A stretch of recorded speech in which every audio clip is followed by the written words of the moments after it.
La mission spirituelle selon le signe astrologique. 10e maison, le signe du Capricorne. Du 15 janvier au 14 février selon l'astrologie sidérale. Thèmes généraux: la carrière, structure, réussite sociale. Quelques caractéristiques de ce signe au niveau involutif: platitude, négativité, sérieux, isolement, réalisme sclérosant. Au niveau évolutif: concentration, patience, ténacité, ambition, lucidité d'esprit. Le signe du Capricorne est un signe féminin de la Terre cardinale. Sa planète est Saturne et on le relie à l'arcane du tarot, l'ermite. Mission: s'engager dans le monde pour concrétiser ses idéaux et incarner pleinement ses objectifs les plus profonds, ne plus rien conserver pour soi-même et se mettre au service des plans divins.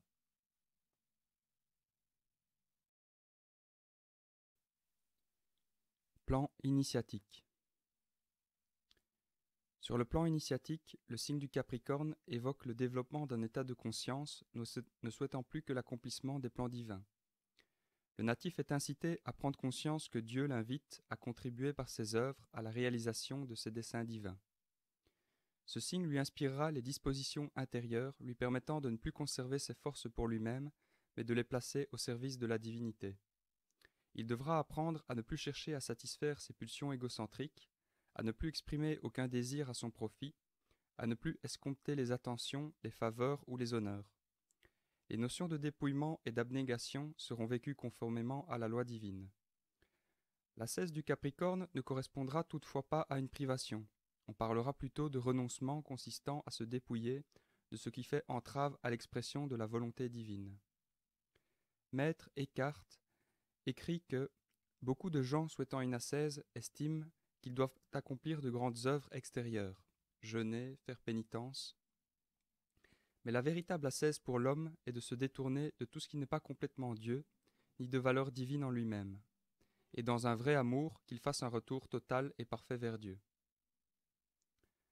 L'enjeu du Capricorne est étroitement lié à celui de la transmutation du monde dans une dimension rédemptrice. Plan planétaire.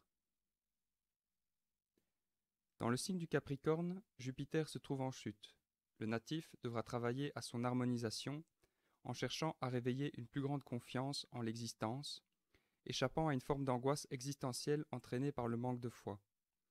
Pour ce faire, il devra s'appuyer sur les forces de la Lune en exil, en cherchant à rendre tangible, à incarner, à concrétiser certaines valeurs transcendantes, c'est-à-dire certains idéaux qu'il n'aurait pas encore pu réaliser. Les injonctions de Jupiter et de la Lune l'aideront à développer diverses qualités incarnées par Saturne en domicile. En ce sens, une certaine capacité à se dépouiller de toute revendication égocentrique pour s'abandonner à la volonté de l'esprit avec constance et intégrité. Mars, en exaltation, l'amènera à rejeter toute superficialité, ne se laissant plus piéger par les mirages et les illusions. Le natif développera une capacité à pénétrer au cœur des choses et des situations.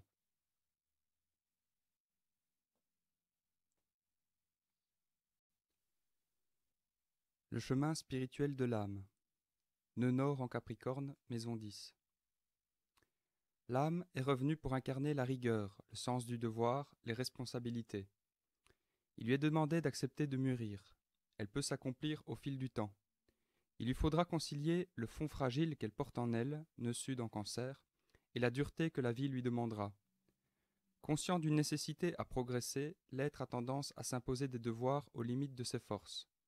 Il en résulte des alternances de maîtrise de soi et des phases dépressives. Une part d'enfance surgit de façon cyclique et dérange la volonté consciente d'avancer.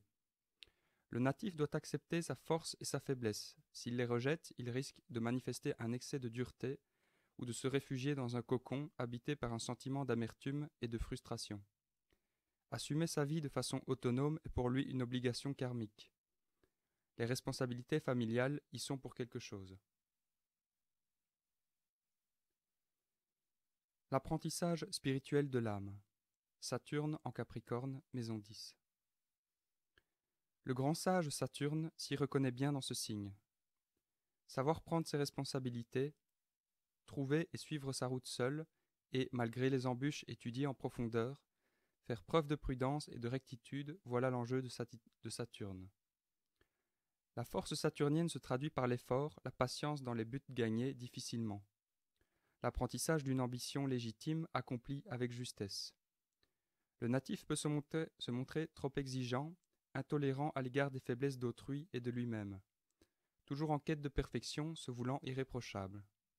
Ou, à l'inverse, il fait peu confiance à ses talents et il se doit de se relever de ses erreurs ou de ses échecs. Souffrant de solitude ou d'exclusion réelle ou ressentie, il doit apprendre à surmonter les effets négatifs. Vécu plus positivement, cette grande autonomie dont il fait preuve le rend moins vulnérable au rejet. Le rôle de guidance du père a pu lui faire défaut. Quoi qu'il en soit, il lui faut se débrouiller seul, sans compter sur un cadre sécurisant. Cela fait de lui un sage enseignant les vertus de l'autonomie et de la réflexion.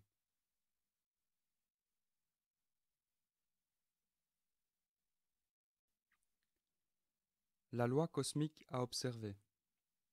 10e loi, j'ai le sens parfait de la justice.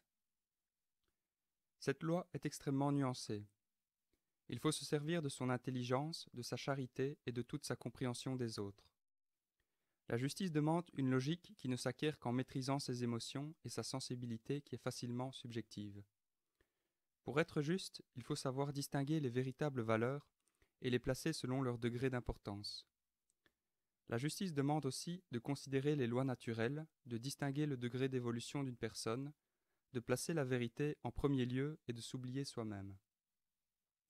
Il est souvent facile d'être injuste envers soi en étant trop sévère ou pas assez. Loi observée.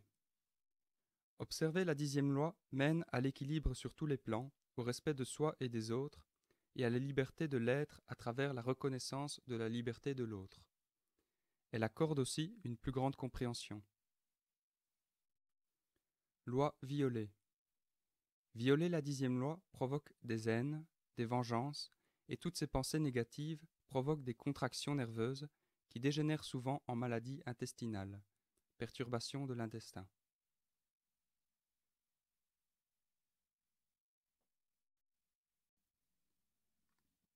Paramètres de l'horloge cosmique du Capricorne. La note clé. La vibration dominante de votre personnalité. J'utilise. Qualité divine. La qualité que vous devez manifester dans ce cycle. Le pouvoir divin. Les énergies de votre karma négatif que vous devez transmuer durant ce cycle. Critique, condamnation, jugement, magie noire. Le rayon de la conscience que vous avez l'occasion de maîtriser et sa couleur. Le deuxième rayon, le rayon jaune. Les attributs divins que manifeste ce rayon. Illumination divine, sagesse. Les défauts qui se manifesteront si vous ne maîtrisez pas ce rayon. Logique humaine, densité, étroitesse d'esprit. Chakra. Le centre d'énergie spirituelle que vous devez développer. Chakra de la couronne. Les parties du corps les plus vulnérables. Genoux, structure osseuse. Approche générale de la vie, le corps qui prédomine dans ce cycle, le corps éthérique, spirituel. Éléments. L'élément de la nature que vous devez maîtriser.